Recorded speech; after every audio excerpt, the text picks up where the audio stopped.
और चलिए उत्तराखंड एक्सप्रेस की शुरुआत करते हैं। उधम सिंह नगर के सुल्तानपुर पट्टी के गांव रतनपुरा में एनआईए की छापेमारी से हड़कंप मच गया है। गुरविंदर सिंह के घर एनआईए की टीम ने रेड की है। गुरविंदर सिंह पर खालिस्तान समर्थक होने की आशंका है। बताया जा रहा है कि गुरविंदर सिंह अपने पिता के साथ लंदन में रहता है और वहीं से खालिस्तान के समर्थन में काम करता है। आपको बता दें कि एनआईए ने दिल्ली, यूपी, पंजाब, राजस्थान और उत्तराखंड में करीब 122 स्थानों पर छापेमार कार्रवाई की। छापेमारी में गैंगस्टर खालिस्तानी टेरर नेटवर्क से जुड़े लोगों पर कार्रवाई की जा रही है। वहीं सूत्रों का दावा है कि एनआईए की छापेमारी लॉरेंस बिश्नोई, गोल्डी बराड़, नीरज बवाना समेत दर्जन भर गैंगस्टर्स के करीबियों पर की गई है, जिससे आतंक, ड्रग तस्करों और गैंगस्टरों के बीच साठगांठ की जानकारियां मिलने की उम्मीद है। वहीं मामले में एडीजी लॉ एंड ऑर्डर का कहना है कि एनआईए की टीम ने उधम सिंह नगर में भी कार्रवाई की, जिसके लिए लोकेशन पुलिस का सपोर्ट मांगा गया था। लोकल पुलिस का सपोर्ट मांगा गया था और लोकल पुलिस लगातार सहयोग भी कर रही है। उधम सिंह नगर पुलिस के पास सूचना थी और उन्होंने असिस्टेंस मांगे हुए, असिस्टेंस दे दी गई है और जो भी उसका परिणाम होगा वो तो एनआईए बताएंगे। हमारे तरफ से जो लोकल असिस्टेंस थे लोकल पुलिस का वो प्रोवाइड कर दी गई है। किस जिले में रहा है सर? उधम सिंह नगर में अभी कहीं और भी हमें। आगे बढ़ते हैं। चमोली में मैठाणा गांव के पास जंगलों में भीषण आग लग गई। वहीं आग लगने से अफरा तफरी मच गई है। मौके पर पहुंची फायर ब्रिगेड ने बमुश्किल आग पर काबू पाया। वहीं लोगों का कहना है कि जंगल में शरारती तत्व ने आग लगाई है। वहीं पहाड़ों में जैसे जैसे गर्मी बढ़ रही है वैसे वैसे जंगल में आग लगने की घटनाएं भी बढ़ रही हैं।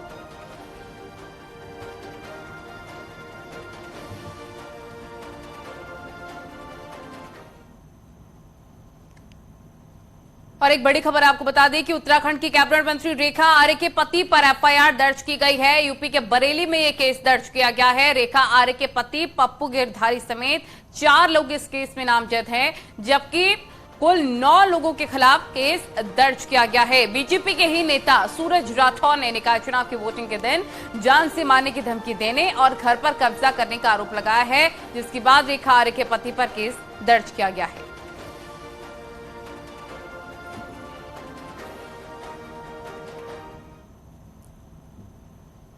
उत्तराखंड में शत्रु संपत्तियों पर एक्शन शुरू हो गया है। केंद्रीय गृह मंत्रालय के निर्देश पर यह कार्रवाई शुरू हुई है। उत्तराखंड में 69 चिन्हित शत्रु संपत्ति हैं और अब इन पर राज्य सरकार के गृह विभाग ने कब्जे की कार्रवाई शुरू कर दी है। मसूरी में कैमल रोड पर आज सरकार ने कब्जा लिया है। करीब 1680 वर्ग मीटर जमीन को कब्जे में लिया गया। वहीं नैनीताल में मेट्रोपोल स्थित शत्रु संपत्ति में कब्जाधारियों को भी नोटिस जारी किया गया और जल्द ही इस पर भी राज्य सरकार की तरफ से कब्जा किया जाएगा।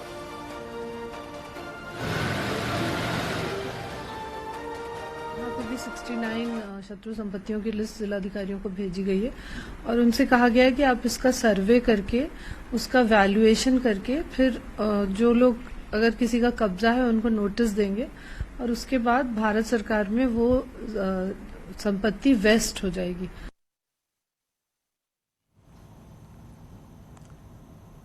और लालकुआ में रेलवे की जमीन पर कब्जेदारों को हाईकोर्ट से बड़ा झटका लगा है। हाईकोर्ट ने अतिक्रमणकारियों की याचिका खारिज कर दिया है और रेलवे की प्रक्रिया को जारी रखा है।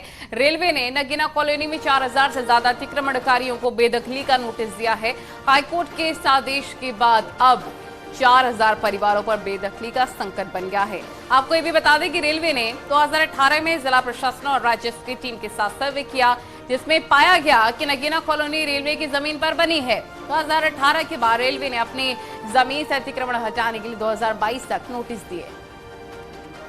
कोर्ट ने उस बात को न मानते हुए एक लंबा सा ऑर्डर दिया कि क्योंकि आप अनऑथराइज हैं, आपके पास कोई टाइटल नहीं है, ओनरशिप का कोई राइट नहीं है, इसलिए जो है आप जो इंक्रोचमेंट है, जो अनऑथराइज ऑक्यूपेंट हैं, उनको आप तुरंत खाली करिए।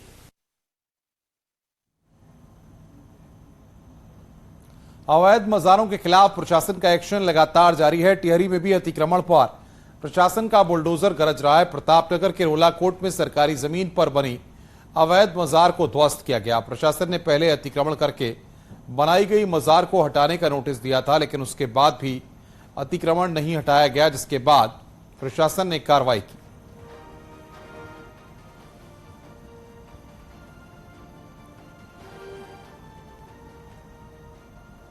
और हरिद्वार के ज्वालापुर में सरकारी जमीन पर धार्मिक मजार के मामले पर हाईकोर्ट ने सख्त रुख इख्तियार कर लिया है।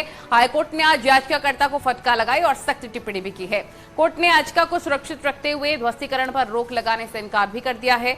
याचिकाकर्ता हमजा राव ने चंदन पीर बाबा की मजार तोड़े जाने को चुनौती दी थी और फिर उसका निर्माण की मांग भी की थी। याचिका में कहा गया था कि सरकार धर्म विशेष के लोगों के खिलाफ कार्रवाई कर रखी है, लिहाजा ऐसी कार्रवाई को रोका जाए। वहीं सरकार ने कोर्ट में कहा कि सुप्रीम कोर्ट के निर्देश पर कार्रवाई की जा रही है। कोर्ट ने टिप्पणी करते हुए कहा कि जमीनों पर धार्मिक स्थल बनाकर कब्जा हो रहा है, जो कि गलत है और ऐसी याचिकाएं जुर्माना लगाने योग्य हैं। एक्ट अपॉन कर रही स्टेट गवर्नमेंट और हमारी जो स्टेट की पॉलिसी है 2016 की, उसकी लाइट में हमने सारे जितने भी इलीगल रिलीजियस स्ट्रक्चर हैं उनको रिमूव करने के लिए ऑर्डर्स पास किए हैं, नोटिस इशू किए हैं। आज ये PIL ऑनरेबल कोर्ट के सामने आई थी, जिसको दोनों पार्टीज को सुनने के बाद ऑनरेबल कोर्ट ने जो है जजमेंट रिजर्व कर दिया है। अब देखते हैं कि ऑनरेबल कोर्ट का क्या निर्णय इसमें आता है। हरिद्वार में मुख्यमंत्री पुष्कर सिंह धामी ने हरिद्वार वासियों को करीब 120 करोड़ की योजनाओं की सौगात दी। मुख्यमंत्री ने प्रधानमंत्री आवास योजना के तहत बने 528 आवासों समेत नगर निगम के वेस्ट मैनेजमेंट प्लांट और पशु नसबंदी केंद्र जैसी 16 योजनाओं का उद्घाटन और शिलान्यास किया। इस दौरान मुख्यमंत्री ने 5 लोगों को मकान की चाबी भी सौंपी।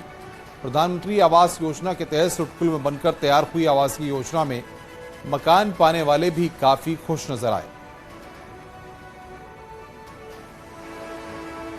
कहीं न कहीं आज जो 528 मकान आज मिले हैं, हमारे प्रधानमंत्री आदरणीय मोदी जी का जो संकल्प है कि देश के हर गरीब का अपना पक्का घर हो, उसकी पक्की छत उसको मिले, उस दिशा में एक बड़ा कदम है। जिनका कोई नहीं है उनका तो फिर ये तो हमारे लिए भगवान है। हाँ। इन्होंने गरीबों का आवास दिया है, उनको छत दी है, इनका बहुत बहुत धन्यवाद। और हेमकुंड साहिब के लिए सिख श्रद्धालुओं का पहला जत्था बुधवार को ऋषिकेश के लक्ष्मण झूला रोड के गुरुद्वारा से रवाना हो गया। पहले जत्थे में करीब 250 यात्री शामिल हुए। राज्यपाल lieutenant general Gurmeet Singh, CM Pushkar Singh Dhami ने जत्थे को शुभकामनाएं दी और श्रद्धालुओं को रवाना किया। इससे पहले उन्होंने श्रद्धालुओं के साथ गुरुद्वारे में अरदास भी की। हेमकुंड साहिब यात्रा पर जाने वाले पहले जत्थे में पंजाब, हरियाणा, दिल्ली, राजस्थान के श्रद्धालु शामिल हैं।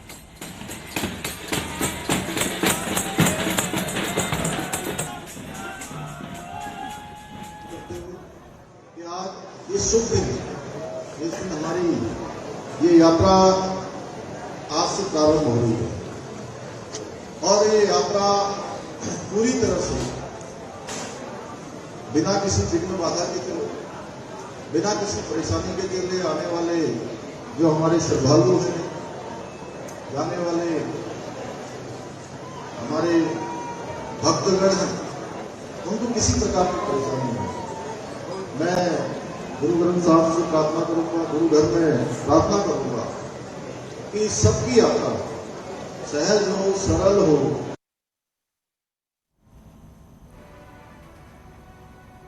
उत्तराखंड के सबसे ऊंचे शिव मंदिर तुंगनाथ को लेकर बड़ा खुलासा हुआ है। एक रिपोर्ट के मुताबिक तुंगनाथ मंदिर की 6 डिग्री तक झुक गया है और अब दोबारा से सर्वे किया जाएगा। ऊंचाई पर बना हुआ मंदिर है। ये हिंदू आस्था का सबसे बड़ा प्रतीक है और प्राचीन ग्रंथों में इस मंदिर से जुड़ी कई मान्यताएं हैं। ऐसे में इस मंदिर का झुकना बेहद चिंता का सबब है। जरूरत पड़ी तो विशेषज्ञों से विचार विमर्श कर क्षतिग्रस्त हिस्से को बदला भी जा सकता है। अभी के लिए एजेंसी ने मुख्य मंदिर की दीवारों पर ग्लास स्केल लगाए हैं, जिससे गतिविधि को मापा जा सके। गौरतलब है कि मंदिर को 8वीं शताब्दी में कत्यूरी शासकों ने बनवाया था। ये बद्री केदार मंदिर समिति के प्रशासन के अधीन है। Bureau report, news 18।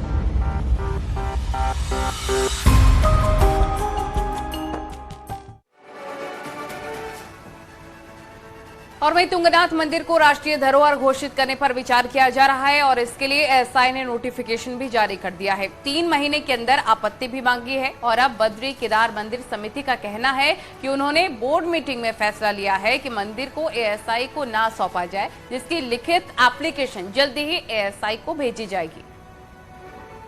तुंगनाथ मंदिर को अपने संरक्षण में लेने के लिए नोटिफिकेशन जारी किया गया है और साथ ही आपत्तियां भी मांगी गई है। मैं आपके संज्ञान में लाना चाहूँगा कि जब पूर्व में एएसआई द्वारा हमारे साथ में पत्राचार किया गया था तो उसके पश्चात हमने अपनी बोर्ड बैठक में इस प्रस्ताव पर चर्चा की थी, व्यापक विचार विमर्श किया था। साथ ही जो स्थानीय हक हकूकधारी हैं, तीर्थ पुरोहित हैं, उनसे भी बातचीत की थी, लेकिन सभी स्तरों पर इस प्रस्ताव के विरुद्ध असहमति प्रकट की गई और हम शीघ्र ही इस संदर्भ में अपनी असहमति आपत्ति एएसआई को प्रेषित कर देंगे।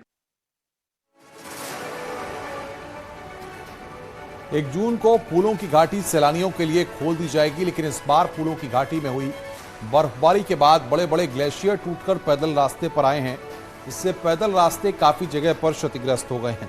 हालांकि वन विभाग पैदल रास्तों को ठीक करने का काम कर रहा है।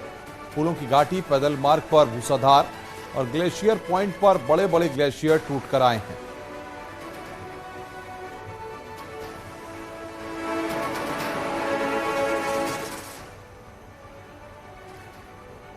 और वहीं मसूरी की जनता को अब पीने के पानी की कमी से जूझना नहीं होगा। यमुना मसूरी पेयजल स्कीम का काम पूरा हो चुका है। 144 करोड़ की इस योजना से मसूरी को 16 MLD पानी मिलेगा, जबकि मसूरी में पानी की जरूरत 14 MLD यानी कि 140 लाख लीटर योजना की है। कैबिनेट मंत्री गणेश जोशी का कहना है कि ये योजना मसूरी की जनता और होटल कारोबारियों के लिए बड़ी राहत है, क्योंकि एनजीटी की गाइडलाइन की वजह से होटलों को टैंकर से पानी सप्लाई नहीं हो पा रहा था।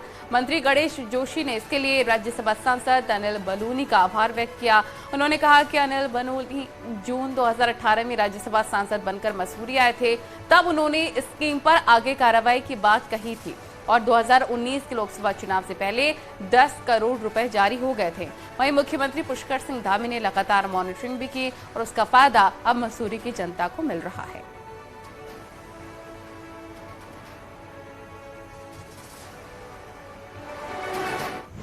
राज्यसभा के सांसद अनिल बलूनी जी का दिल की गहराइयों से आभार व्यक्त करता हूं। और आपने दिल्ली जाने के तुरंत बाद जून 18 में आप यहां पर आए थे और 19 के चुनाव से ठीक 15 दिन पहले इसका शासनादेश कराकर 10 करोड़ रुपया टोकन जो प्रधानमंत्री जी का एक विशेष फंड है उससे इसको स्वीकृत करवाया और आज मसूरी में पानी पहुंच चुका है, यमुना माँ का पानी पहुंच चुका है, क्योंकि अभी एनजीटी ने होटलों पर टैंकरों से पानी लाने पर रोक लगा दी थी।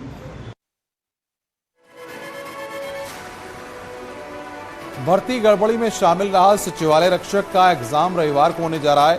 33 पोस्ट के लिए होने वाले इस एग्जाम को अधीनस्थ सेवा चयन आयोग करवा रहा है। इसमें पुरानी गलतियों से सीख लेते हुए आयोग पुलिस से लेकर खुफिया तंत्र की भी मदद लेगा। आयोग नई टीम के साथ अपने एग्जाम 4 जिलों के 62 सेंटर पर करवा रहा है, जिसमें पुलिस की मदद भी ली जा रही है।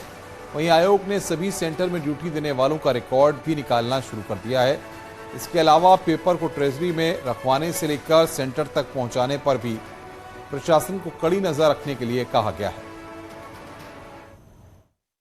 100 मीटर के दायरे में किसी का मूवमेंट, जैसे इलेक्शन में होता है ना, आपको 100 मीटर के आगे नहीं आएंगे, 144 लगा के उसकी व्यवस्था होगी और हर सेंटर पे हमारा जैमर लगेंगे।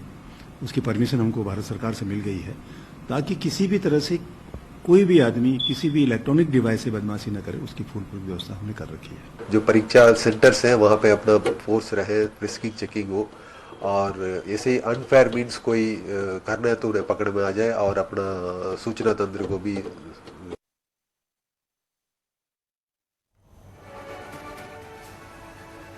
और कर्नाटक की जीत के बाद कांग्रेस प्रदेश अध्यक्ष करण माहरा दिल्ली के दौरे पर हैं। एक साथ से अध्यक्ष का काम बिना टीम के ही चल रहा है, पर अब चर्चा है कि जून में करण माहरा को नई टीम मिल जाएगी ताकि लोकसभा चुनाव से पहले नेताओं को काम सौंपा जा सके। ये रिपोर्ट देखिए।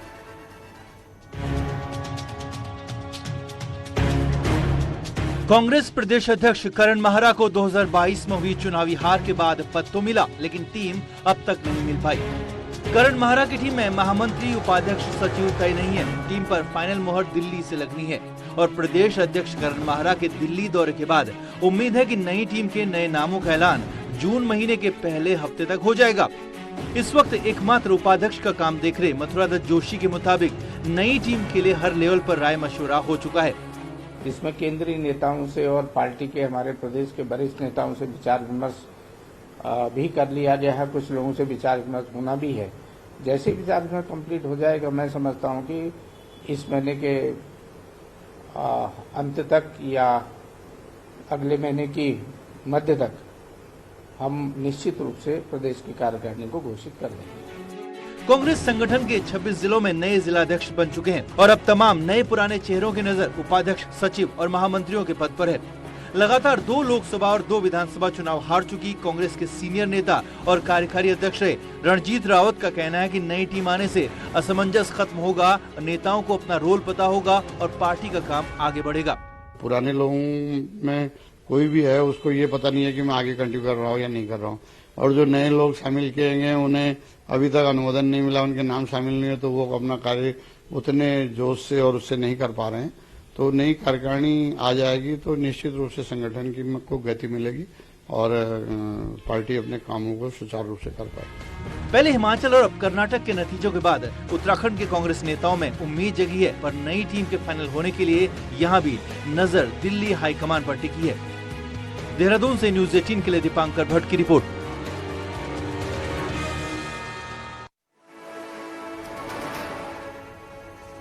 आम आदमी पार्टी ने अब उत्तराखंड में निकाय चुनाव को लेकर एक्सपेरिमेंट शुरू कर दिया है। पार्टी ने प्रभारी बदलकर अब उत्तराखंड में नई टीम बनाने की तैयारियां तेज कर दी हैं। पंजाब के विधायक बरिंदर गोयल को प्रभारी बनाया गया है, जो बुधवार को देहरादून में थे।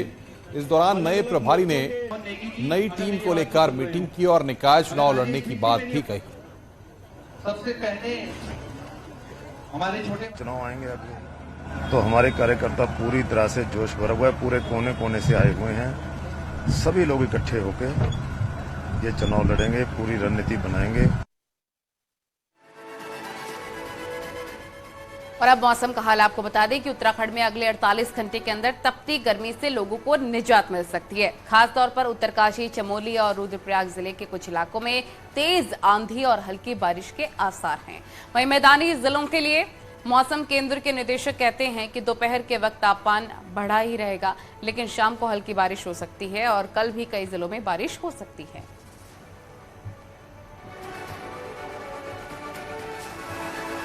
हमने बोला है कि उत्तराखंड में जो है, जो हिल्स में है और खासकर जो हमारे अंदर के डिस्ट्रिक्ट्स है, तो उसमें आप देखेंगे आफ्टरनून आवर्स में खासकर देखें तो आज भी और कल भी जो एक्टिविटी वो थोड़ी रहेगी। आज थोड़ी संभावनाएं जो ज्यादा है, तो आज मैं और भी हिल्स के जो डिस्ट्रिक्ट्स है उसमें भी बोलूंगा कि जो लाइट रेन थंडरस्टॉर्म एक्टिविटी है वो देखने को मिलेगी।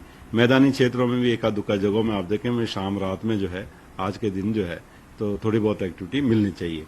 कल 18 को देखेंगे तो अंदर के डिस्ट्रिक्ट्स में तो एक्टिविटी है, लेकिन पहाड़ों में छुटपुट कहीं हो सकती है, पर मैदानी क्षेत्र साफ रहेंगे। हल्द्वानी के गोरा पड़ाव में 4 मई को हुई महिला की हत्या का पुलिस ने खुलासा कर दिया है। हत्या की वजह महज एक बीड़ी का बंडल था, जिसे दुकानदार नंदी देवी ने गौला नदी में काम करने वाले मजदूर मनोज को उधार में देने से मना कर दिया था। इससे नाराज होकर मजदूर ने नंदी देवी की हत्या का प्लान बना लिया और 4 मई की रात नंदी देवी के घर के अंदर घुसकर उसकी हत्या कर दी।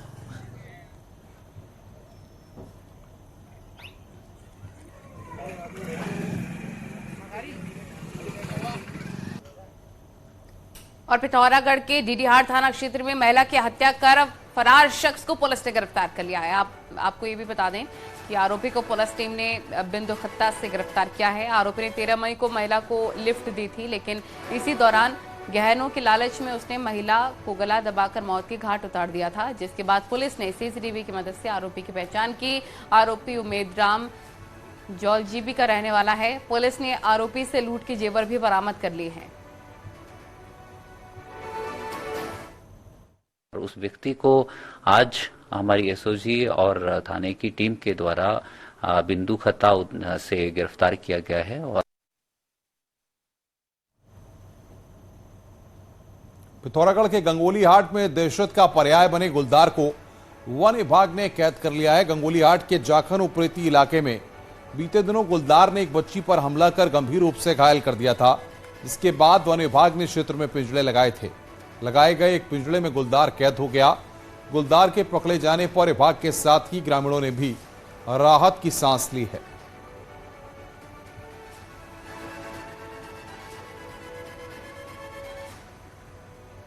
और वहीं रुड़की के भगवानपुर के मानक माजरा गांव में गुलदार का आतंक है। यहां पर आम के बाग की रखवाली कर रहे 2 लड़कों पर गुलदार ने हमला बोल दिया, जिसमें कि एक की हालत गंभीर बताई जा रही है। वहीं गुलदार की दहशत पूरे गांव में है। वन विभाग के अधिकारियों का कहना है कि गांव में पिंजरा लगाया जा रहा है ताकि गुलदार को पकड़ा जा सके।